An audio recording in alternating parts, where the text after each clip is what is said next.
What happens when your desire to serve becomes the reason you're burnt out, underpaid, and overlooked? In today's episode, I sit down with Chris Marr, a coach, speaker, and author of Become an Authoritative Coach. Chris has spent years saying yes to everyone, working overtime, over-delivering, being the nice guy, until he realized that being liked was not the same as being respected, and that without boundaries, service becomes self-betrayal. This conversation is about power, not dominance, but the kind of grounded, authentic authority that transforms lives. We talk about the psychology of people-pleasing, the trap of over-accommodating clients, and what it really takes to own your voice, your business, and your time. Whether you're a coach, a leader, or someone struggling to stand tall in your space, this episode will challenge everything you thought success was supposed to look like. Chris Marr, welcome to the EOR podcast. Let's go.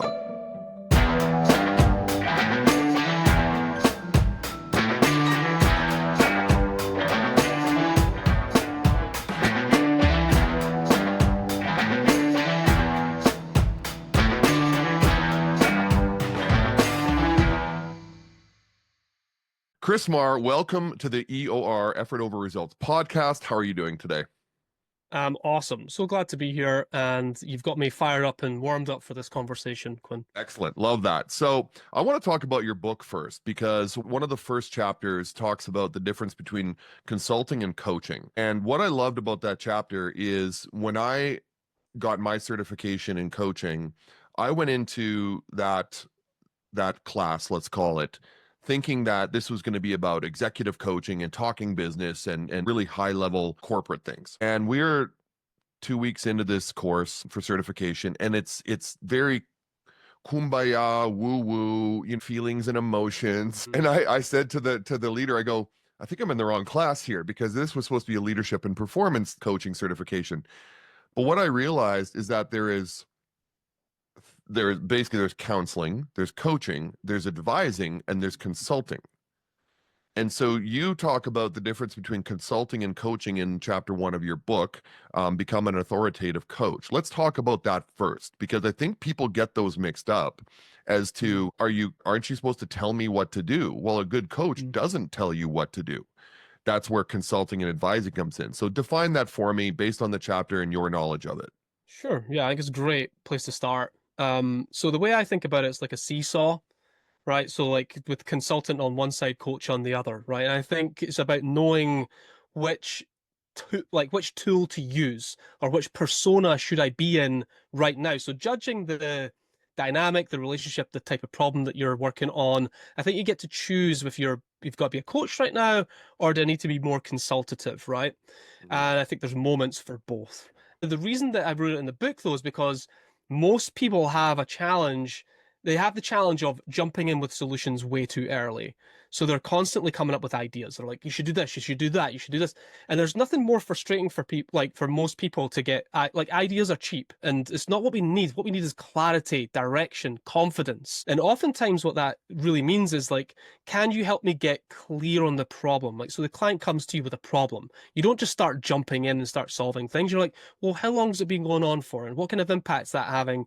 And you're trying to figure out really what the issue is, and how much impact that's making on them, and how important it is for them to fix it, right? So regardless of whatever the solution happens to be, the client's the one that's going to have to do the work. So the first thing is I've got to get them to buy into the idea of fixing this, right? Which means making it feel important. So the coach is the person who's really raising the stakes and getting the buy-in, right? So I think when a coach is working, they're asking lots of questions, they're really curious, and they're helping people to get clear, make sure we're working on the right problem first before we jump into solution mode, making sure that they understand what they're getting themselves into, what that looks like.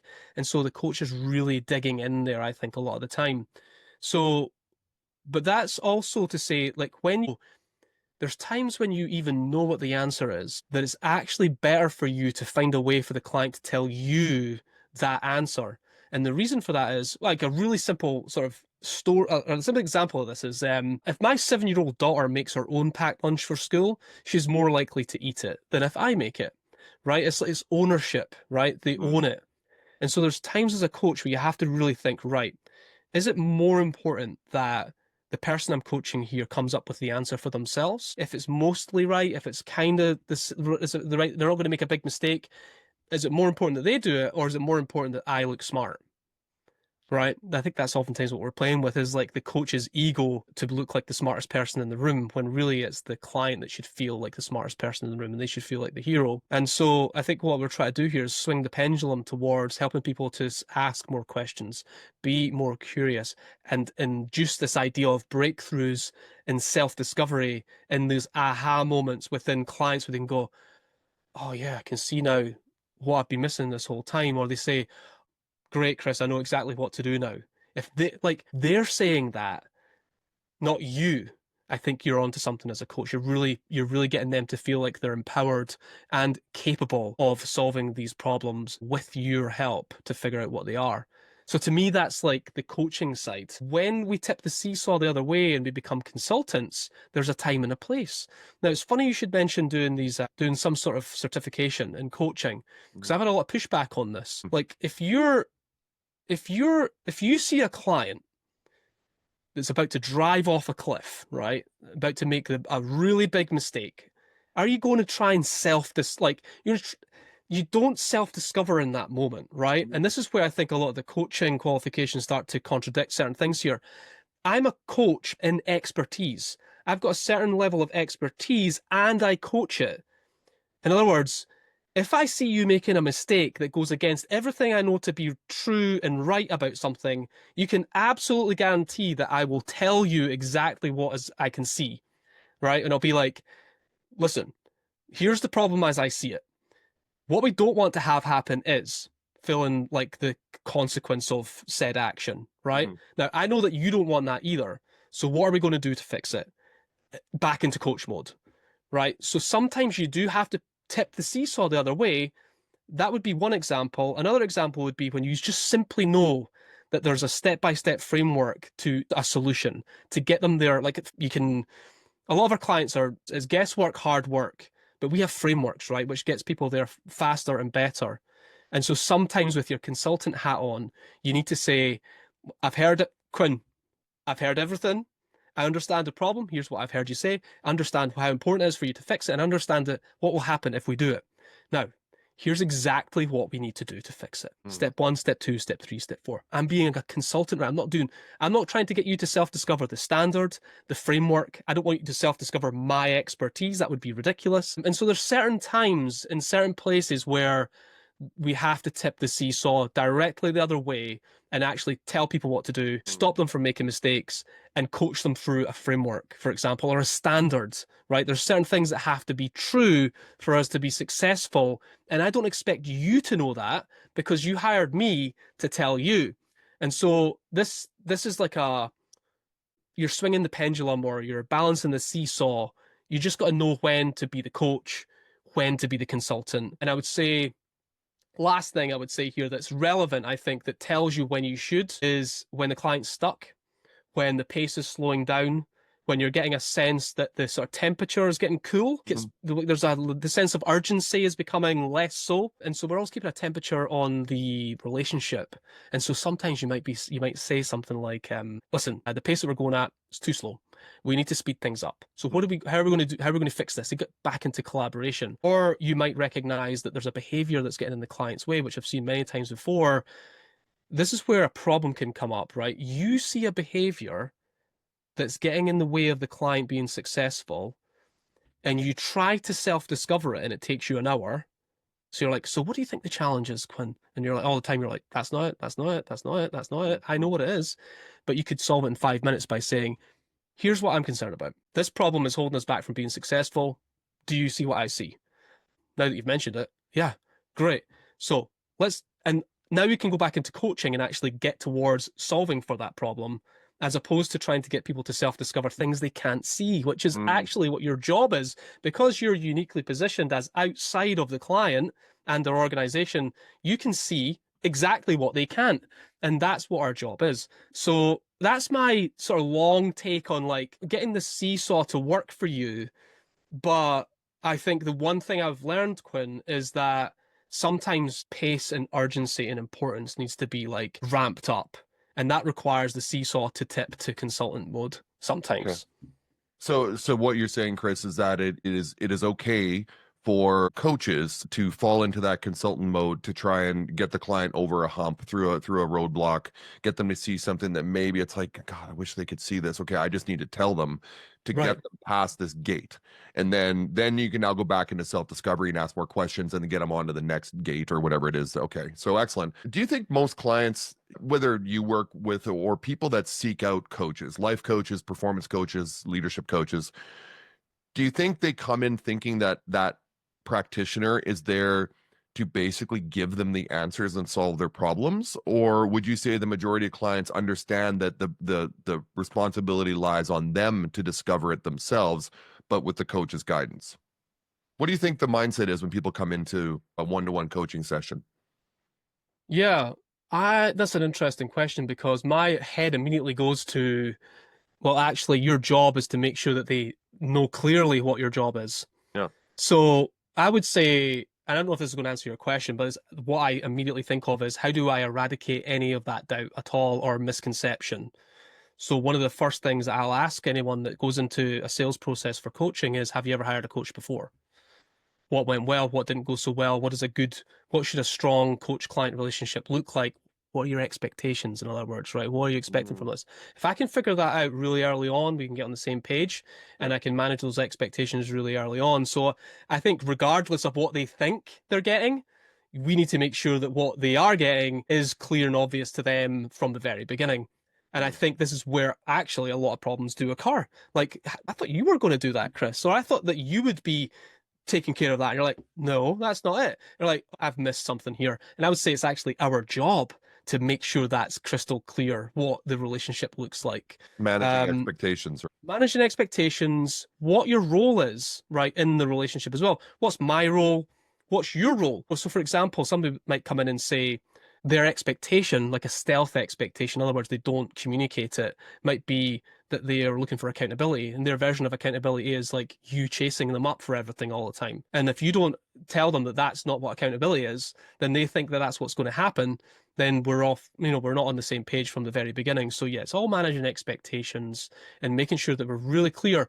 My job, though, I would say the more coaching you do, there's a principle at play here, which is called the Vanguard principle. And the Vanguard principle is the practice of getting ahead of problems before they become problems. So Mm, what we do here is like we think about all the things that go wrong in a client relationship and we bring it all to the front. Right. So what are the things that can go wrong? Well, they don't understand the relationship. They've got a misunderstanding of accountability. They don't appreciate how much time it takes to be successful, which is obviously like a huge problem. So it's like one of the conversations we need to have is how much time are you committing to this? Oh, you thought I was going to do the work. No, no, you're doing the work. So you have to figure out when you're going to have time to do it, and so on and so forth. And so there's like a set of conversations that every business coach needs to have with their clients at the front end to eradicate problems and friction taking place 3, 6 months down the line yeah. in a client relationship. So whatever this is the problem, they think that it's something different that they're getting, and you need to very quickly make it clear what that actually is. Mhm.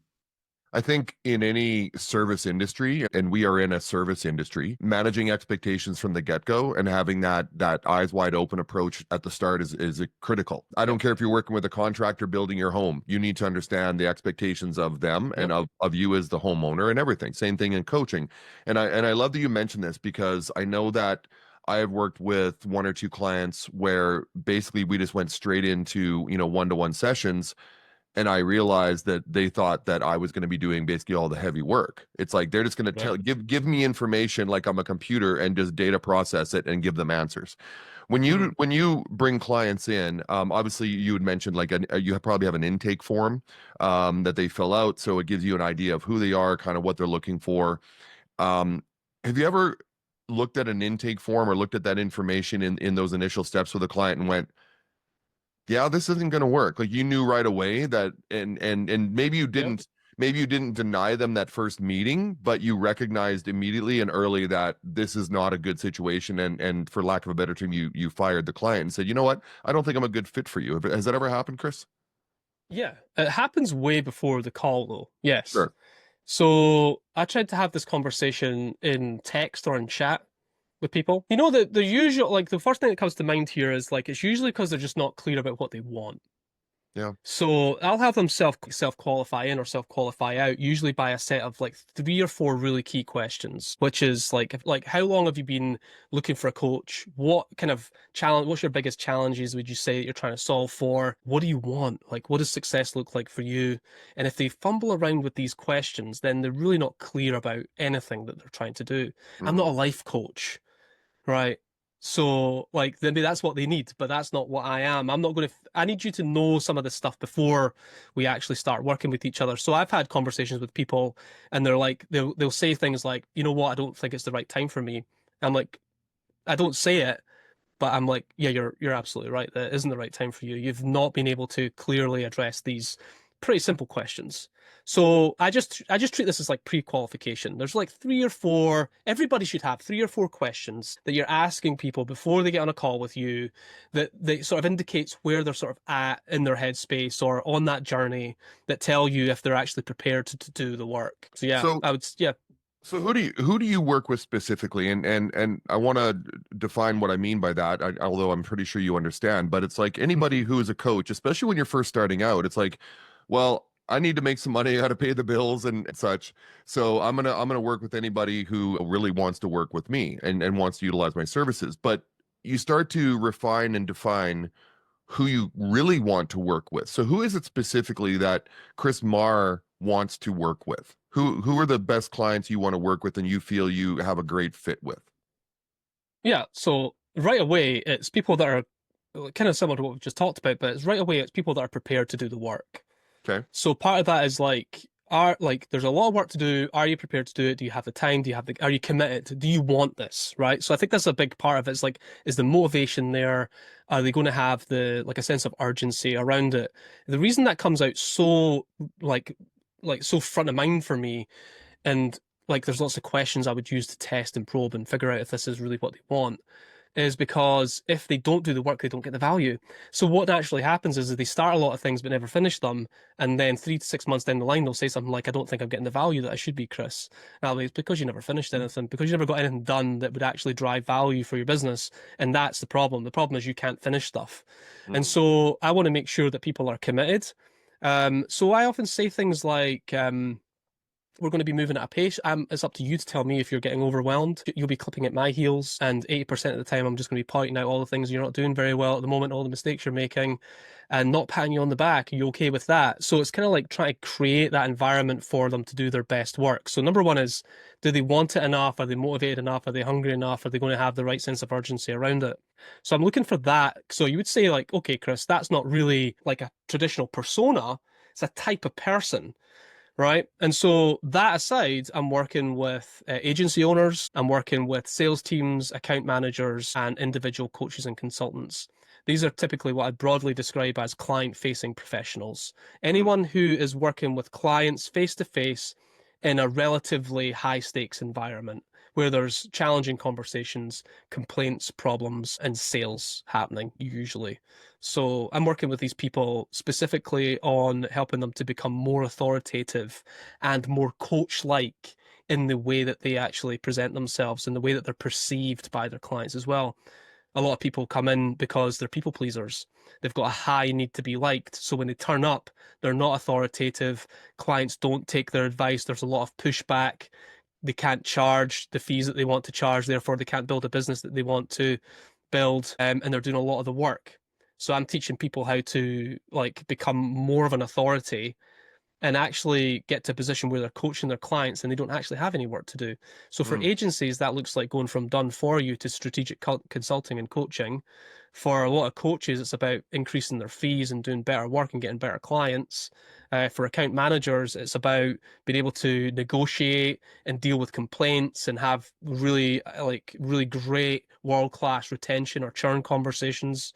For agency owners, it's about leadership and communication. So I've got a whole broad range of things, but they do massively overlap. It might not sound like it, but there's a huge overlap. Like almost all the coaching I do is identical for all those different personas. You mentioned the term people pleaser, and I know that that is something that is on your social media posts and in the book. Define people pleaser. I mean, everybody will have their own definition and it's fairly straightforward, but to you, what does that mean? It means that you change yourself to be accepted by others based on assumptions that you think that people actually have of you. But you turn up, Yeah, go ahead. you just turn up. Like I turn up worrying, like this is a great example. I'll turn up worrying about how you're perceiving, like I'm going to change who I am based on what I think you're looking for, about what the audience needs to hear from me, instead of just being 100% me. Like Yeah. what you want, whether this podcast goes live or not, is neither here nor there. But the whole point is for me to turn up as me, because that's the unique part that I can bring. There's no point in me trying to pretend to be somebody that I'm not. So people pleasing is shifting from changing who you are based on needing to be liked.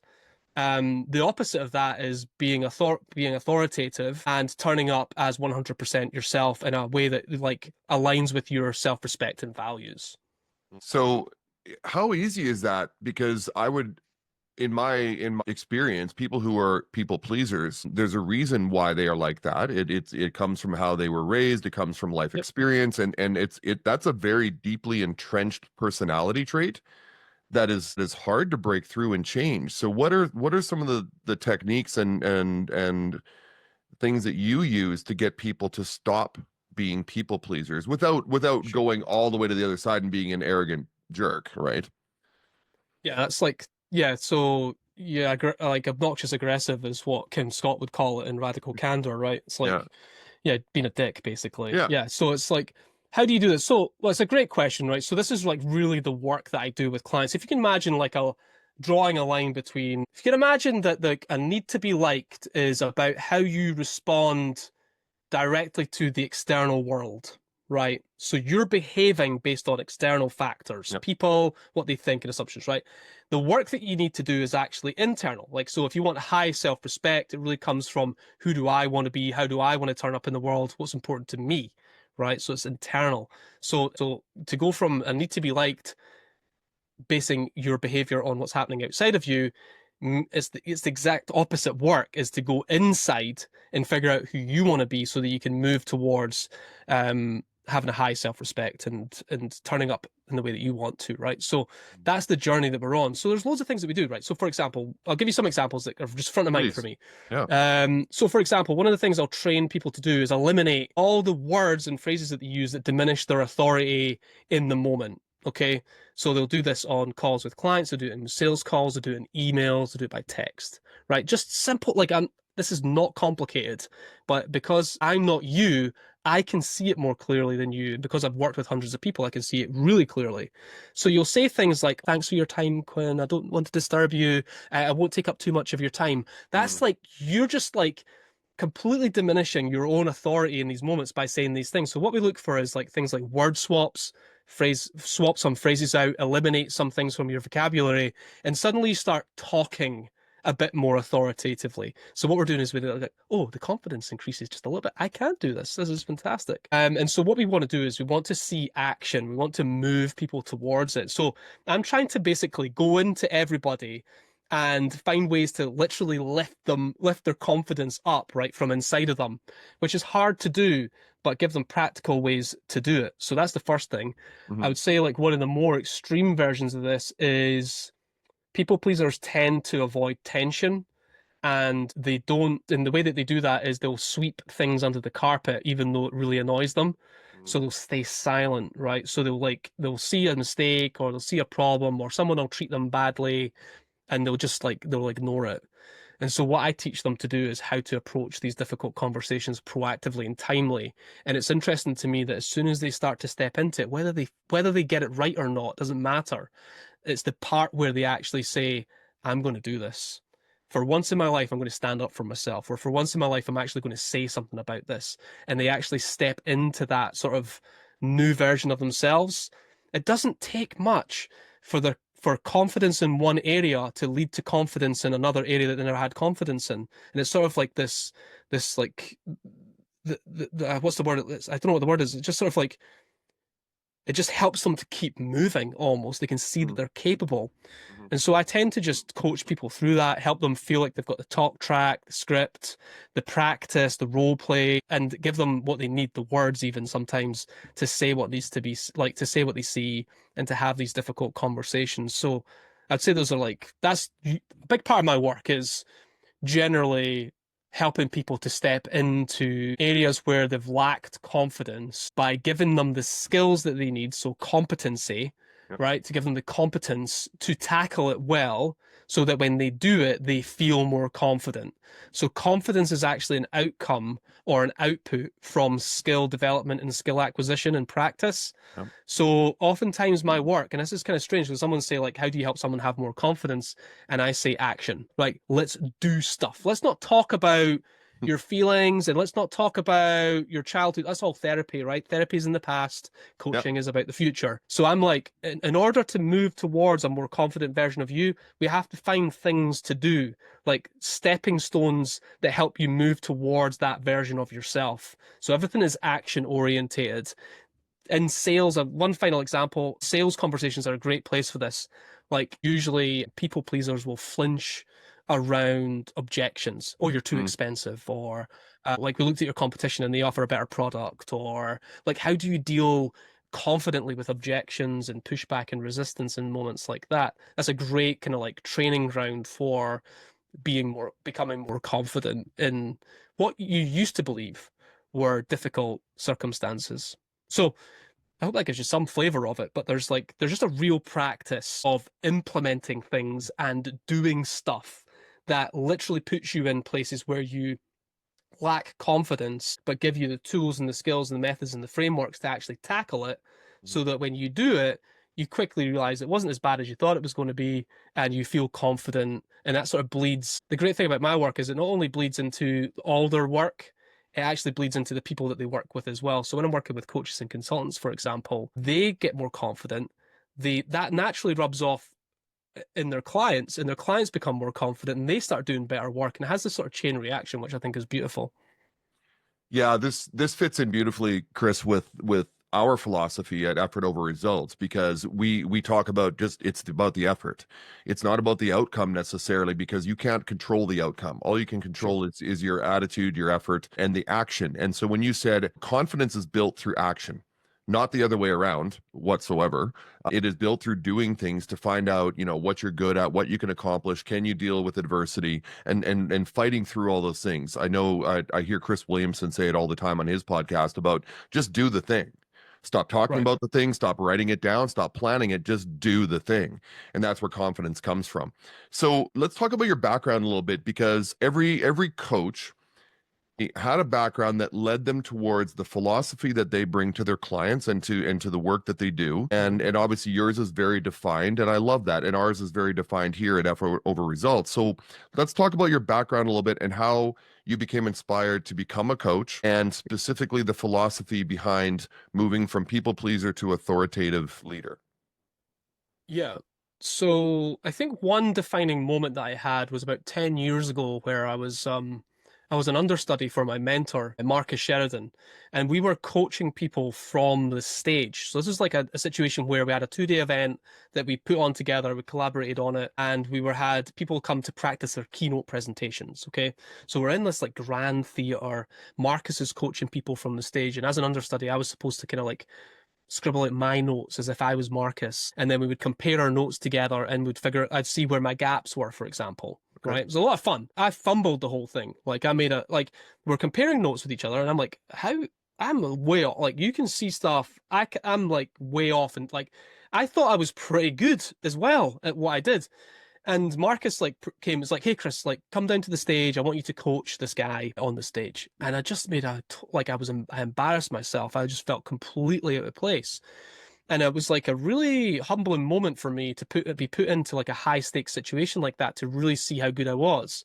And this is a funny thing about like communication skills, like which is essentially what I teach, is like we're all really great fair weather communicators. Like we all think we're pretty good until the stakes are raised and suddenly we find out how good we are, put it that way. So it's a humbling moment for me. And like the second day of this event, I just thought I'm going to have to pull back and just watch what's happening. And I had this realization that kind of speaks to what we've talked about already, is like I was kind of looking for everything in the external world to help me. So when I went up to the stage, I was worried about what they would think about my feedback. I was worried about what the audience would think about what I'm saying or how I would look. I want to look smart. That's just going to trip you up immediately. So Yeah. my ego's like playing this young guy. I'm in my mid-30s at this point and try to prove myself. And like it's just not only do I fumble it, I'm forcing it and I'm faking it, right? So big problems. So that was a defining moment for me, Quinn, where I then realized that actually I've got sort of a lot of work to do on myself to figure out how I want to turn up in this world, and it can't really be about other people. So I went internal, lots of journaling, lots of work happening there. So my journey is very much about like what's in the book. Like that, the book is an outcome of all of that work. Here's an example in the book. It's filled with examples of how to respond to certain types of situations with clients. That I had to figure all of that out for myself. So that was why it was sort of easy for me to write the book. It was like, this is literally what I do or had to figure out over the years. And so my journey from 10 years ago, having that realization, started to turn up in the world a bit more, what you would say, like, I know it's overused, but like authentically being myself, realized that the business that I had wasn't really working for me anymore. So I closed my business down, and then Marcus Sheridan asked me to come and join him at his agency in the States. This is 2019, pre-COVID. And he was like, look, Chris, one of the things we've recognized is that the clients in our agency that are getting the best results are the ones that are coached to do it themselves, right? So we call this like in-house. So basically they hire their own content managers, they hire their own videographers. We figured out that the ones that are getting the best inbound marketing results are the ones that we teach how to do it themselves as opposed to doing it for them. So what we want to do is we want to pivot our agency to a consulting, coaching, and training agency instead of a done-for-you agency. And so I worked with Marcus over the next 5 years to pivot the company into a profitable coaching, training, and education company instead. And so that's where, like, and the reason I share that story with you is because that's where I was going from working with a lot of small businesses dotted around the world, individual businesses, you could say, like with literally one person in the business, to working with like well-established 8, 9 figure businesses with large leadership teams, marketing teams, and sales teams. And I was doing 500 hours of coaching a year, and it got fast, quick, and it got big, quick, and I was able to kind of like just do tons of reps, like literally every type of situation you could imagine, every piece of resistance, every type of like pushback, every type of like cancellation of client, everything you could think of. I was exposed to all of it over the course of 4 or 5 years and was able to just like get my reps in basically, which I think is like massively, like it's just a huge deal, right? To be able to do the hours and to get the reps in and get the pressure tested on the work. So like that was a big piece of like, I think what's relevant to the book and what we're talking about is the practice, the reps, just getting exposed to these challenging situations, these high stakes situations. These are contracts that are worth hundreds of thousands of dollars with a team on my side and working with large teams on the client side as well. So it was massively interesting. And I was able to kind of take all of that, obviously publish my first book, which is going to be the first of many, and then come into this world to kind of pull together like what it looks like to be an authoritative leader. I mean, the book's called Become an Authoritative Coach, but it's really about becoming more authoritative coach like in your role, essentially. In other words, how can you be perceived as an authority from your clients? How do you reconcile the term authoritative and authority in Yeah. that some people might see it as being controlling or dominant? So how do you define authority in the context of leading? Self-assuredness is probably the best way to describe it. Like you're like you're right. So authority to some people might be a trigger word for power over, Right. right? Like dictatorship, for example. I don't really care about you, but what I do care about is that you do it my way so I can win. Whereas authoritative, in the way that I'm saying authority, is more about I'm actually self-assured, I know what to do, I believe in myself. I know who I am in this world and how I can uniquely help you. I'm also prepared to be wrong. And I also know how I can't help you too. Like I know my little bit, like I know where I am. And if I'm going to be in my zone of expertise or where I think it is, then you're going to get the very best from me. The challenge here is like, a lot of experts, a lot of people who have expertise in a particular topic don't actually induce confidence in their clients or their prospects. So you might be like a world-class expert in a particular knowledge base or a particular thing, right? But like the way you communicate and the way you come across doesn't actually give me confidence that you know what you're talking about. And so the whole idea is about perception, about energy, about bringing that confidence so that if you're confident, your clients that'll rub off on them and they'll be confident. I always say that like if you're not committed and like if you're not committed to your ideas or convicted by your ideas, right? That you believe in them so much, like nobody else is going to believe in them, right? So I have to be at like a 10 out of 10, 100%. And so yeah, that's what I think about. Is like that to me is authority. Like you have authority. In other words, when you say something, people listen.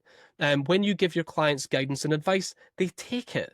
And like that is so important. Like in the relationship that we have with our clients is to be perceived as a trusted authority, someone that knows how to do something, get results, help people. And so it's not about power over, it's about just having the right way of channeling your expertise in a way that actually lands. That's the way I look at it.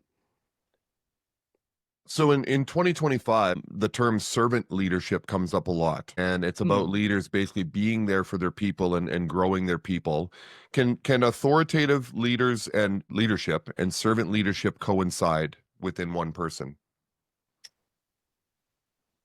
Yes, would be my thought there. But like, what are we doing it all for? Can I think about my clients? The reason that I turn up the way I turn up is because I want them, like, I'm behind the curtain.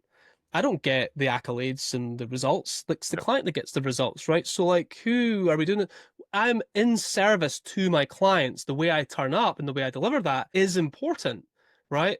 But ultimately, they're the hero here. And so, when it comes to servant leadership, I just think we've got like the best thing we could do is to be more coach-like in the work that we do. So, when it comes to servant leadership, you are okay, so here's where the contradict or might be a contradiction. Is a servant leader going to have a one-to-one with one of their team members and have a difficult conversation about the way that they talk to their colleagues because it's rude and undermining? Okay? So, in other words, are they a servant leader when everything's going well? They're like, so Quinn, what could I do for you? How can I help you? What resources or tools do you need to do your job better? Or are they going to be more challenged? Are they going to be able to challenge them when I see Quinn doing something that's actually against the spirit or the cultural values of the company? Am I going to be able to approach that? So I wonder, I don't know enough about the concept of servant leadership to be able to talk authoritatively about it. But this is the point I'm trying to make is like things aren't always going to be rosy rainbows, unicorns. There's going to be troubling times. There's going to be difficulties. There's going to be problems. And so you could be a servant leader, but you also need to be able to step into an authoritative place where you can deal with challenging circumstances. You can't go about the world pretending that everything's going to be fantastic all the time and you're never going to have a difficult conversation.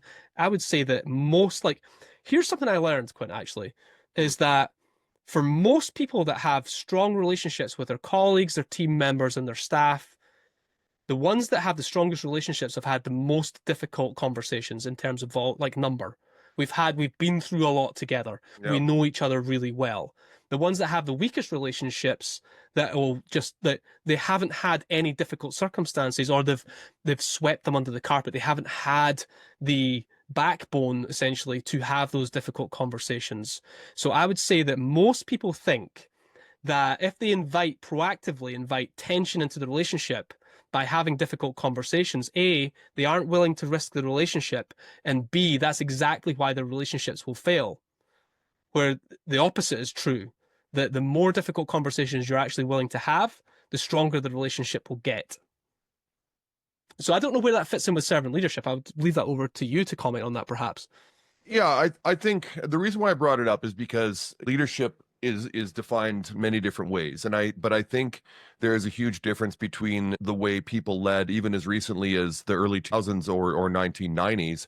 And if you want to go further back, you can, because in the workplace, leaders in the 20th century led with what some people might call authority, almost controlling, a dictatorship, dominance, where it's basically like, do as I say or you're gone. In the 2000s, leadership, and there were some outliers to that too, though. But in 2000s, leadership has changed now more to the leaders need to grow their people and be there for them and provide them with the tools and resources to be successful, because that's what builds successful companies.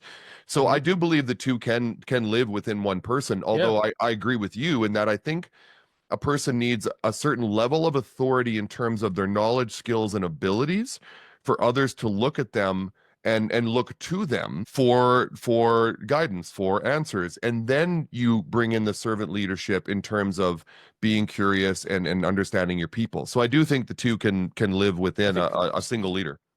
definitely both and I would say it's not just both and. I know we were talking about two things, but ultimately we're talking about the mechanism or the tool or the technique or the that's required for the moment, right? And Right. I think that's like what leadership is Good all point. about. It's like, what is it that I need to bring to the situation to move it forward, right? That's like a big part of the work we do is we think about that energy all the time. Like if we're working with clients, for example, and they're like the pushback or there's resistance or there's objections or there's debate or misunderstandings, right? Our job isn't to fight with you.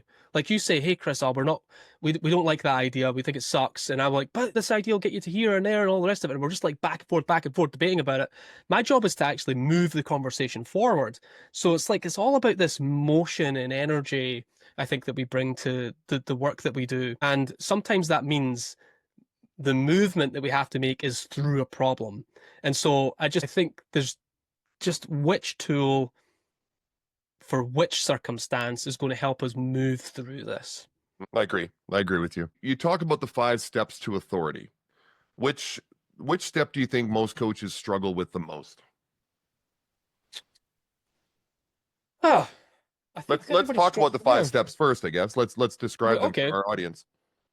Right. So it's interesting. What do they struggle with the most? I think when we talk about mindset, Hmm. okay, the reason mindset's so important because if you change the way we think, we'll change the way we behave.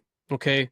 So part of like a really great mindset technique that I give to my clients is to literally write down who they want to turn up as today. Right. Just remind yourself what it looks like to be the best version of you as an example. Right. So change the way you think, change the way you behave. Okay. I'm trying to remember what the steps are as well. So there's mindset and then there's the work as well, right? So what does it look like to do the work? And again, this is the bit we talked about before. The book is actually the biggest chunk of the book is built upon the section called the work, right? Hmm. Which is literally being in the trenches. Okay. This is like you saying yes to difficult circumstances, yes to difficult projects, yes to working with difficult people because you want to strength test yourself in higher stakes, more difficult situations. You want to screw up a bunch of times, you want to get it wrong a bunch of times, and you want to learn from that. So I'd say like the work is like the place where I would say the biggest part of your growth is going to come from you actually getting into it and doing it. And then yeah, the mindset and the work they go hand in hand together because that's kind of like confidence and competence, right? And the practice. So one of the things that we do with my clients is we take them through a deliberate practice program, which is essentially just like taking one skill at a time and actually putting it into practice, recording your calls, getting feedback, doing the role play, and actually getting your reps in around these skills. So that's like getting into the sort of micro areas there, but that's ultimately what we do to help them with that. The other steps, I think those are the two most important ones though. So I've already explained mindset, work, and actually what I explained there was mastery, which is the reps and the Right. practice, right? Now, the interesting thing about the 5 steps is one of the other steps is status, right? So status as an authority, like how are you perceived? Do you have the perception of authority? Do people treat you and respect you? And so that's the section where we're talking about this like need to be liked over the need to be respected. Chapter And 4. yeah, and the sort of the long story short on that is that if you go into relationships with the need to be liked, you risk never being respected ever. Right. But if you go into your relationships with the need to be respected first, there's a good chance you will be liked later, but it comes after. It's just getting the order right. Um, and so status is an outcome, right? Like ultimately what you're doing there is you change the behavior, change your mindset, get your reps in, turn up, change the way you're turning up. And what you'll see is that your status will change and people will respect you more. And you'll start to see that come through in the work that you're doing. So status is about like people seeing you as the authority and treating you like one. Okay. So that's like Mm-hmm. respect. And then really the final part of the book is about, well, really it's up to you. This is like what the sort of invitation at the end is like, well, what do you want to do here? The choice is yours. Like, what kind of coach do you want to be? How do you want to turn up in the work that you're doing, whether it's with your team, with your clients, arguably with your spouse and your kids? Like, all of this stuff is transferable. How do you want to turn up in the world? Like, am I Chris Marr? Am I going to turn up as me unapologetically with the same values? Like, this is what like respect looks like, is that when people meet you, they feel like they know you. They might not like you, but they know that you turn up in a specific way and you are consistent behavior, consistently turning up in the same way. That builds respect, and it can also build likability as well. Those are that's a sort of like a fly through of the different stages that we've got in the book. It sounds like, Chris, that the philosophy of becoming an authoritative coach really does apply to many different walks of life. Like you could apply this, and you yourself could work with, say, for example, teachers, educators. You could work with youth sport coaches, parents, absolutely. Obviously employers, who you work with. And that's kind of what the effort over results philosophy does. The philosophy really bleeds through so many different walks of life, and I think yours does too, in that you could work with parents on how to become better leaders for their children. Work with coaches on, especially coaches in youth sports or in sports in general, to become better coaches and to become authoritative coaches and not people pleasers. Because I think as when I go into those areas, like as teachers, as parents, as coaches, we try to be, especially Gen X, and I'm pointing the finger at my generation. We want it to be our children's best friend. We want it to be our athlete's friend. We want it to be our employee's friend. And I think that's created a weird dynamic within a lot of those arenas. And so that goes back to what you were saying about why do so many coaches fall into the trap of being liked instead of being effective? And I think you said it though, you said you need to become respected and effective first, whether you're liked or not. And then that like will come later. And if it doesn't, so be it. But you need to show that you are an authority, that you are knowledgeable, that you are skilled to gain that respect first. But do you understand what I'm saying about how this can be used in many different ways, throughout? 100%. Yeah, and I love that. Yeah, like it's like this idea is like to be friendly but not friends. That's how I look at it. You can still be you don't have to be a dick. You can be a nice person, but you can also speak very directly and straightforwardly about the thing that you do, right? It's not about being liked. I would say it's not like when we say not liked, I don't need anything from you. I get it from other places in my life. I don't need the client to give me a pat on the back. I don't need the client to make me feel good. I don't need anything from you. It's nice when I get it, but I don't need it. I'm not looking for it, and therefore there's no leverage there for me on it, right? I'm loved at home. I've got my own. Do you know what I mean? It's like I don't need anything from you. Yeah. What I need is for you to do the work. Help us out by doing the work, right?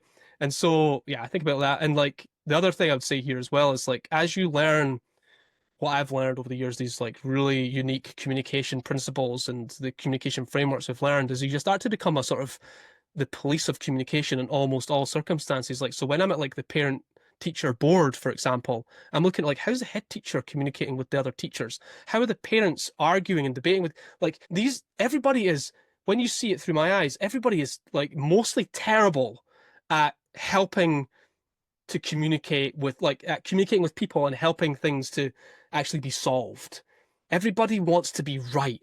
Everybody like is looking for a fight, and it's like it's crazy how much like bad communication skills actually exacerbates the issue rather than helps it. I see it every day, and I would say that one of the best things anybody listening to this could do to help themselves in all these situations is just be very observant about what other people are doing, how they say it, what they do, like be a great sort of human like observer Mm. of like human behavior. I think Yeah. it's massively interesting and hugely informative. Mhm. And like if you have the opportunity as well, like it's a sort of call to action is like be like even if you're hierarchically not the sort of leader in the room, right? Like it's you like you could say, "Oh, I don't have a place. I shouldn't say anything." You can, and you should. So if you can see that communication is unraveling, then say something. Like Mhm. call out what you see, because what's happening right now is people aren't communicating effectively with each other, and therefore we're not solving this problem properly. Like so when I'm in a room, regardless if I'm an appointed facilitator or not, I'm going to be looking at what's happening and I'm going to call out what I see if I don't like it. One of the things that we espouse, we discuss as far as our philosophy at EOR is that you put in the effort, you put in the work, you can't control the results, but through that effort, even just getting started, there's a lot of discomfort, right? For some people who are maybe trying to lose weight, who are trying to gain a health goal, it's about the discomfort of setting foot in the gym, it about starting that journey. And so, what role, in your opinion, through your philosophy, does discomfort play in growth? Well, it's necessary, of course. Well, yeah, so discomfort. Well, Let's define discomfort maybe then. Like everybody's going to have a slightly, but I think it's discomfort comes from doing something or being placed in a situation that is uncomfortable, or doing something we don't initially want to do, but growing from that experience, whether positive or negative, because it challenged us and it challenged our brains and it challenged our mm, neuroplasticity, because it changes our mindset too. I think, like you said hmm before, action builds confidence, right? hmm And not all action will be necessarily positive. There can be action that is taken that ends up being negative, but you still learn and grow from that. Obviously we're on the same page there. So how does the way you coach, how does it incorporate the concept of discomfort and getting your clients to realize that life is discomfort? It is uncomfortable and it should be. Well, okay, so a couple of things here. One is, I think for my clients, I don't know that I need to say it. I think everybody knows that's true, right? That when they sign up to work with me, I hope everybody gets the impression that there's a stepping up about to happen. A transformation has maybe already taken place just by the pure act of like agreeing to do this work. That might just change someone's chemistry around the whole thing, right? So that's number one thing I think of. The second thing I think about is like discomfort's relative. Relative to what, right? So do you want to be uncomfortable doing this thing or remain uncomfortable doing not doing the thing? Right. So what I'm saying here is like part of my work is actually about like making a mountain out of a molehill or stretching the gap between where they are and where they want to be. And so I think so that's the first thing I thought about when you said discomfort. I said, well, discomfort compared to what? Is the discomfort that you're in right now more uncomfortable than the thing I'm asking you to do? And Right. therefore, it's actually not that difficult. And therefore, I guess what I'm trying to get to is like this is the coaching piece. This whole thing that we're talking, there's just a big thing here that is your job as a coach is to help them to feel truly motivated to want to do something that they weren't able to do on their own. And now that they have you, they should be able to do it, even though is still exactly the same thing, but you've made it relatively less comfortable compared to where they are right now. In other words, the vision, the result, the thing that they're driving towards has become highly motivational intrinsically for them, that they want to get the thing. You can't put a gun to people's head and make them do it. So you have to raise the stakes within them to make it feel like they want to do it. Mm. So I would say that's where my coaching tendency goes towards is it's obvious that it's going to be uncomfortable. You are going to have to do things that because that's why the money exchanged hands is because you said Yep. I'm not going to put up with this any longer. Okay, cool. So we're on the same page, right? Things are going to get a bit messy. Things are going to get uncomfortable. Things are going to get a bit, I don't know. We're maybe going to have some difficult conversations around it as well. Mm. But that's what growth looks like. So that's obvious. I think the one thing that's maybe non-obvious is the intrinsic motivation that they have to want to do the difficult thing. Yeah. That goes back to, and you've heard this before, it's like when the pain of staying where you are outweighs the pain of making the change. and it's time for change, right? You can stay in that, maybe it's a comfortable job, but you really don't like being at work. Whatever it is, the situation is, maybe a relationship. It's like, maybe it's even the living conditions that you're in or the city you're in. It's like, when the pain of staying where you're at currently, the current, and people don't like to go outside of that comfort zone. People are constantly seeking comfort zones. And this is why we stay in the same city maybe our whole life. This is why we stay with the same person for longer than we need to, is because it's like, well, it's easier than going through the battle again of trying to find a new person, find a new job, find a new home, find a new Mm. city, right? And so Well, that's where that discomfort yeah. comes in. But that's why they're there to talk to you and to me and other coaches, is because they now have said, I need to change something. I want them to be pissed off about their current situation. Right. But like, I would actually, it's funny that you're mentioning this because I'm talking about it, I'm like, I actually want you to feel more uncomfortable than you do right now. That's actually more what we're looking for.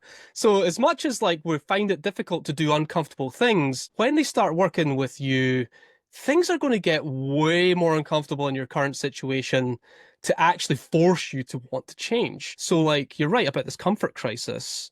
And it's like, the reason you're not moving is because you aren't accepting how painful this is for you. So we're going to shine a light on that. Yeah. And we're going to raise the stakes around your current situation so that you just don't, this is like, you're extremely unhappy and you need to move. Exactly what you said.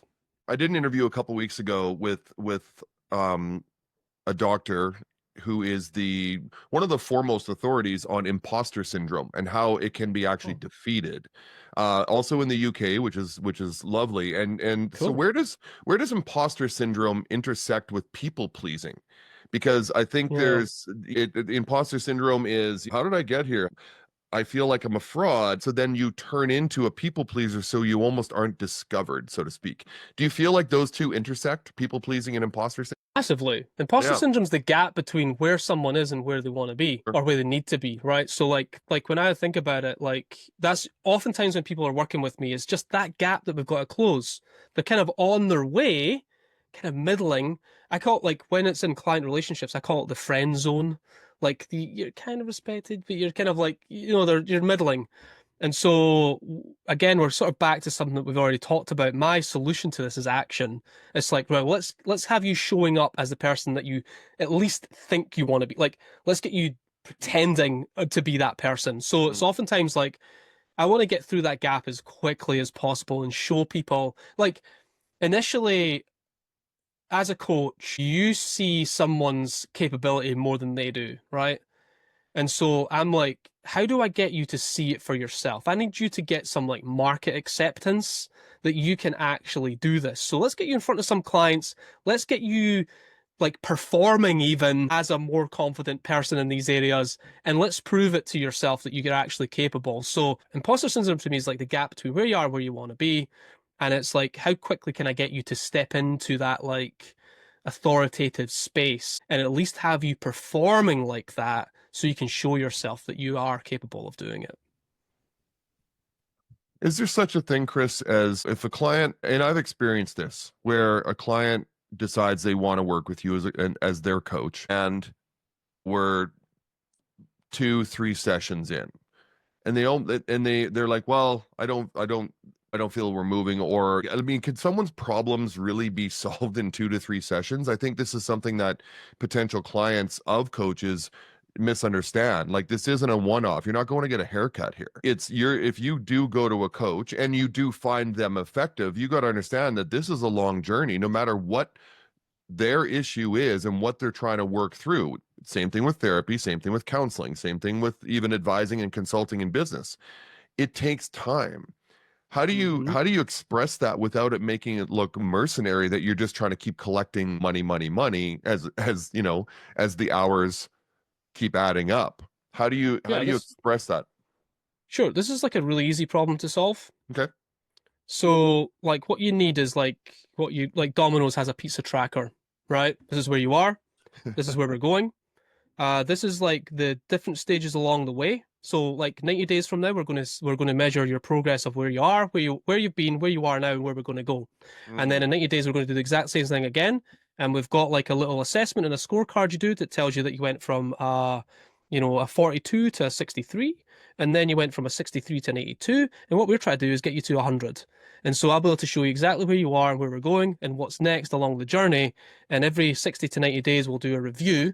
And at that point, we can decide what our priorities are going to be and what we're going to work on. And we make it really clear exactly what it is that we're here, like where you are today as you start, what success looks like in terms of outcomes. And that's the journey that we're on. And so it's a really simple thing to do. But a lot of coaches and a lot of consultants don't have clear programs that say, like, so for example, clients will say, hey, that was great. Those 3 sessions were awesome, Quinn. I think I've got everything I need. And you're like, I'm just getting started. There's like a ton of work to do, but they don't know because you never showed them the whole path. Or they'll say something like, oh no, that was great. I've got it from here. I'm just going to go do it myself. Whatever that version of that looks like. And so it's no wonder they do that, because we never said, yeah, this is what it looks like. This is what the journey is going to look like. It'll take 6 months to get here. Usually it takes about 6 months to get here, and it takes about 12 months to get here. Okay. And we're going to do these reviews along the way, and you're going to have a score set, a card, an assessment, some sort of tool that gives you some sort of metric that you can measure what your progress is going to look like. So I call that the F8 client transformation framework. And it's essentially about making sure that clients know what the journey looks like, that their expectations are managed around that journey, that they're a really good fit for the type of work that we're going to be doing together, right? Because if they're not a good fit, no wonder they leave early, right? We figure these things out. And then you put them into like this flow, cadence, right? We're going to meet every 2 weeks. We're going to do reviews every 60 days. We're going to make sure your priorities are set. There's a plan. Plans breed confidence. And when clients leave, they say things like, I don't know where we're going with this, or I feel like I've come as far as I can with you. And you're like, crap, I didn't really do the work there to show you that, like, what the journey looks like. That's that's how I solve that problem. That's how I solved that problem with that story that I told you with the agency that we turned from a done for you agency into a consulting agency. Well, and that goes back to what I said about managed expectations, right? Anytime you are in a service industry, the client is going to come in with what is in their mind, their expectation of what they're planning to get out of this, right? Whether I walk into a restaurant, I have an expectation of what I think should happen. Whether you hire a plumber or electrician, same thing. You have an expectation of what should happen. And same thing in coaching. I think people already go into coaching, counseling, whatever it is, a little bit hesitant because they're not sure what to expect. Once again, the intake form can help with that. Like, have you done this before? But it's managed expectations. So I love what you just said about, no, we actually have a planned, calendared journey together. We're going to do this. At 60 days, we're going to reassess. We're going to see where you're at based on a scorecard. And then we're going to decide, do you want to keep moving forward, or if you want to keep working together at all. And that's so much better for the client than working with a coach who just says, yeah, just keep booking with me. And, it's very open-ended and gray area, right? So do you think that that's common amongst coaches to do what you're doing? I didn't think so. I teach. So that's part of the reason why people come to me is to teach them this framework and get them to build their programs.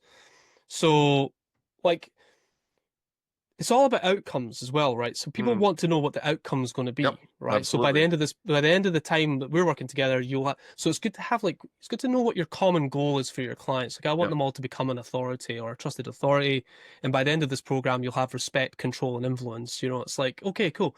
Or by the end of this program, you're going to have more traffic, leads, and sales. Like, what are we aiming for? You're going to become the trusted voice in your space, whatever it is.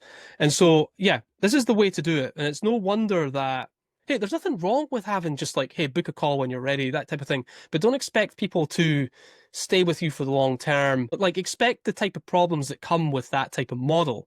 But I would say, look, if you want to be a great coach, you should have a plan, have a program, even if it's just a 6-week or an 8-week program, have something that says, here's the start, here's the end, here's the sort of projects we'll do together. And by the end of the program, you're going to have these things that deliver this value and allow you to solve these problems, whatever that is, get this outcome that you're looking for. So I think this is the way that I try to package up expertise with the clients I work with, is to get it into some type of framework or frameworks. Well, and I think you would experience less, for lack of a better term, complaints about client or from a client about you and your services because they knew going in exactly what was going to happen. And if you Yeah. deliver on that, they really can't say anything but. Now you're going to get your occasional client that really just isn't really bought in. Maybe they were told by their employer, go get some help. We have a coach for you, which never works, I find. People need to find it for themselves. Right. So I think you eliminate a lot of the future pain that basically goes on with dealing with upset clients because you've set it out for them. And I love that. That's great, Chris. Yeah. I It's want like to, yeah, go ahead. go ahead. I was just going to say, it's just like every stage of the journey that they're on. Like if you're working with a team, like everybody knows who's doing what, why they're doing it, what the priority is, and they can track it. Like that's the whole idea. Is like at any point, nobody should feel like what are we doing again, or why are we paying this guy all this money? Like those are the questions that I'm trying to make sure never come up, or Yep. never in their mind. Like it's just so obvious that we've got tons more to do together. That is never a question. So yeah, I think that's really the problems that we're trying to solve for there. Sorry, I cut you off. Let's start to wrap things up here. I want to ask you a question. The effort over results philosophy that we espouse here and the book that I'm writing basically talks to we still can goal set. We still want outcomes, as you've said eloquently today, and we want results. However, when it comes to working with your employees, let's say your students in a classroom, let's say even your own children as parents or employers and employees, we live in a results obsessed society, even more so with the advent of social media that basically shows everybody how great their lives are, but that's the end result. I think it is important for people to be praised and recognized more so for the work they put into something, for the challenges they faced and maybe they didn't overcome, but they still faced them. And they built that thicker skin of resilience. So when it comes to being a good authoritative coach, or parent, educator, teacher, whatever you want to call it, what does effort over results mean to you? So when you heard this was the name of the podcast and sort of the philosophy behind it, how do you think it ties into being a great authoritative leader? Delayed gratification. Hmm. Say more. That's what immediately comes to mind is your ability to continue to do the right thing without anybody in the world seeing it for what it is. So it's also about integrity, right? You do the right thing whether people can see you or not. That's what I think about with effort over results, inputs over outputs, leading indicators over lagging indicators, There you go. right? So like that's what I think about there. Like you have to train this skill in yourself to continue to like develop yourself, to grow yourself, to read the books, to like turn up in those difficult circumstances, to like click end on the Zoom after a really difficult coaching session, and then go and pick up the dog shit in your back garden, and like nobody cares about what just happened, right? You need to continue to like there's this idea that you're always feel like you're starting again and like you're building more knowledge. Or, for example, if you're becoming an expert in something, you actually start to know like less and less because you're getting more and more about a specific thing. And so it's like you just need to accept that people aren't going to be patting you on the back all the time. You need to be the one that recognizes the growth that you're making.